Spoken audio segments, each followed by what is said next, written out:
Hi guys, welcome to Rootstem. On today's video we're going to be unboxing Gaunts Ghosts.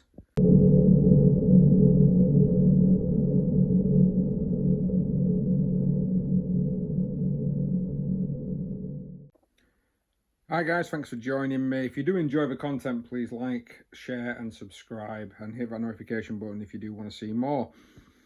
I am eating a crumpet with cheese on it and I've got a plaster on my finger. Oh. And today, because I'm going to be talking with a mouthful because I'm a Yorkshireman and I'm rude, we've got the Gaunts Ghosts. Now the Gaunts Ghost started out life as a Warhammer 40,000 series of novels by Dan Abnett. Some of the earlier ones to start, really coming back out again from the Black Library. They were amazing, and they've been set in the Sabbath World Crusade. Majority of Dan Abnett's work, apart from the stuff that he does in the Heresy, tends to be part of this crusade. And here we have the second lot of figures based on the Gaunts Ghosts. If those are old enough to remember, the first metal figures with the very thin looking inbred Gaunt, because he's supposed to be Gaunt. That's the whole idea of his name, I suppose. Yeah, they were metal figures released, I think it was 3rd edition, maybe 4th. And it was white metal figures. They were a series. You could actually have a full army of them if you wanted, but the actual figure range wasn't very good. You kind of got a plasma gun, you got some pipes, which I believe was supposed to be Milo. It didn't have a lot of huge range, especially when it came to the characters. It was more of a, is this character supposed to be this person? Is this character supposed to be this person? It kind of just left it a bit ambiguous, especially the Larkin figure, because it just looked so bizarre. Now we've got a new set of models. These are £42 from Games Workshop. £42 for 6 Imperial Guardsmen. That is a lot of money, I'll be honest with you. I know there's going to be a collector's item, but still £42 for 6 plastic guardsmen. Considering that they've just hiked up the price of standard guardsmen because they've included this new sprue, whoopee, is, to me, I'm starting to be put off by Games Workshop prices, if I'm completely honest with everyone that is listening.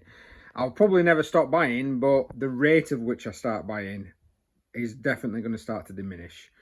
I've got big enough armies anyway. I'm probably going to be sat there going, oh well, I've got an older version of that, I'm not going to bother buying a new one because it costs 100 quid or whatever. I mean, £50 at one point, you used to be able to buy a Land Raider for 30 quid. You know, with the new plastic ones where, oh, it might have been 25, actually, even less. I'll be honest with you, ladies and gentlemen, I used to be able to buy rhinos for a £5. And I remember those days. Great times. I bought 30 Space Marines for £10. Now, so yeah, don't get me wrong, inflation and everything else, but I do think £42 for 6 models is incredibly steep. This box, we've already seen the back, of course, because the back of it has got the infamous picture that has now made Games Workshop release the new looking Orcs. And I quite like the fact that they actually released the Orc model that's pretty much on that particular scene there. You are getting the 6, and I have released the tab because I'm going to hold the phone, the camera in my phone with one of my hands. So I can actually open this up. This Airbox is coming with the rules. So let's see what we get for our 42 squiddles. Are we joking?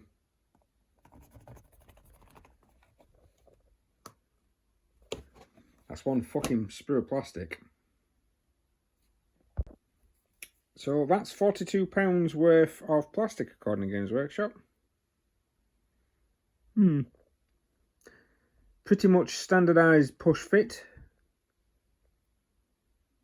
It's that push fit where you can't really have it separate to be able to make it work properly when you're painting it, which is really fucking irritating if you're I am swearing a lot on this video, I do apologise, but it is fucking irritating if you're actually doing a lot of airbrushing, because you're then going to start masking and lots of other stuff. But that's disgusting. That's not worth £42. That's horrible. Right, so I've calmed down a little bit, I think. Probably not. And as we can see, these are coming on the bigger bases. So I wonder if new guardsmen are going to start coming on bigger bases as well. All the Sisters of Battle stuff are coming on bigger bases. And I have done a side-by-side comparison of Sisters, old to new, because I do have both. And they are considerably bigger, which is making me believe, especially when I'm looking at some of the models here, that these are going to be considerably bigger as well. Yeah, I don't think these are going to be small figures, especially when you consider that one there. It's probably bigger than Necromunda, guys. Now, don't get me wrong, all these are supposed to be characters, which is great.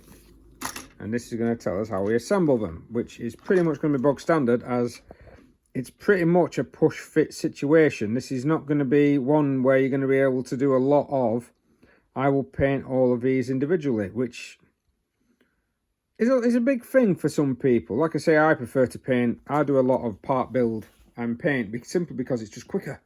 You can, you haven't got to really think about, oh my God, I'm going to go over on something. You can just literally go through it as quick as you possibly can.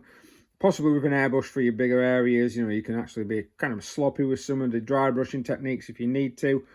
And having figures that are all push fit together it's a bit poor. I would have liked to have seen a bit more detail, especially I've got a Necromunda Escher gang, and there's a hell of a lot more on the Necromunda Escher gang sprue than there is on this, and you get 2 in the box set, and it doesn't cost £42. The usual bump, aha, there we go, and so you get your usual bump, and of course the actual cost and points values are supposed to be in here. So according to this, it's 135 points for the squad. And what are we getting? Now, I think we have shown quite a lot of these out already. There's quite a lot of weapon skill 3, weapon skill 2. Sergeant McCauley's weapon skill 2. There's quite a few wounds on these guys here. A couple of wounds on. Is it actually done as a... Do you have to deploy these as a squad?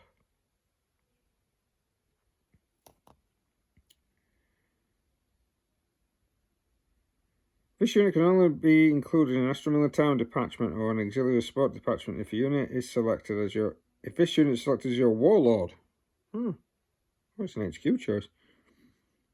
Then Colonel Commissar Gaunt is your warlord. If he has a warlord trait, it must be inspiring leader. During deployment, when you set up 9 inch away from enemy models, Gaunts Ghost, friendly extra military units cannot issue orders to this unit. This unit can perform actions and still make range attacks. Tanif coat. Tanif camo cloak. It's not eligible to be targeted if the attack is more than 18 inch from a firing unit. Each time a range attack subtract 1. That's not too bad. Sorry for the camera shake. Each time the attack is allocated an additional 1 to your save. Each time this unit takes a morale test, if it contains Colonel Commissar and Gaunt, then the test is automatically passed. Once per battle round, if this unit contains callback, when it uses an astronomical core stratagem, or core stratagem, oh yeah, that's what they're calling those new, the basic stratagems now, aren't they? Cost 1 fewer to the minimum of 0. Ooh. No, the CP cost is only reduced by 1. For use of stratagem in future uses is normal. At the start of the fight phase, the unit contains it's select one enemy unit. This unit fights last. Each time a model in this unit makes a ranged attack, doesn't receive the benefit of cover. Try again. Each time this unit has resolved its attacks, if no hits were scored by Trooper Dragon, Brad can immediately shoot again. That's pretty cool. While this unit contains Sergeant or Iron McCall, the unit has a 5 vulnerable save. What we got here? Straight silver knives. They've all got -1 in combat. That doesn't surprise me. Hot shot las carbine for callback. Jesus, minus for 3 AP. Alright, pal.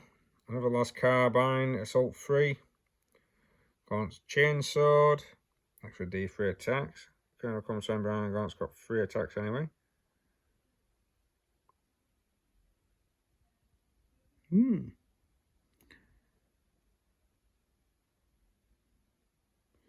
No call keyword. No mention if whether or not it actually removes your thingy abilities. Your army abilities. I suppose it's got Officer Perfectus, so we'll have to see what that means. And there we have it, a short, sweet unboxing. Am I impressed? No, I'm not actually, Games Workshop. I'm severely disappointed. £42. When I've just spent £42 as well on some Sisters of Battle war suits, which come with a hell of a lot more sprues and bits than these models do, I expect a bit more. I really do. I mean, if you're going to charge 42 quid, give us some ornate bases to put each single model on. Make it worth a while. I know they're supposed to be a collector's item, but come on, Christ's sake. I've seen collector's item for other, like, pops that don't go for as much as this. This is pathetic. Right, well, I'll probably try and get it all built up, but yeah. Apart from the price tag, I'm looking forward to them because I'm a, I like Gaunts Ghost, but the price tag, if you're thinking, oh, I might just take them just for a laugh, unless you're really into Gaunts Ghosts, I don't recommend buying this. But thank you very much anyway, guys. Please like, share, subscribe, hit that notification button if you want to see more, and we'll see you next time on Lunchtime.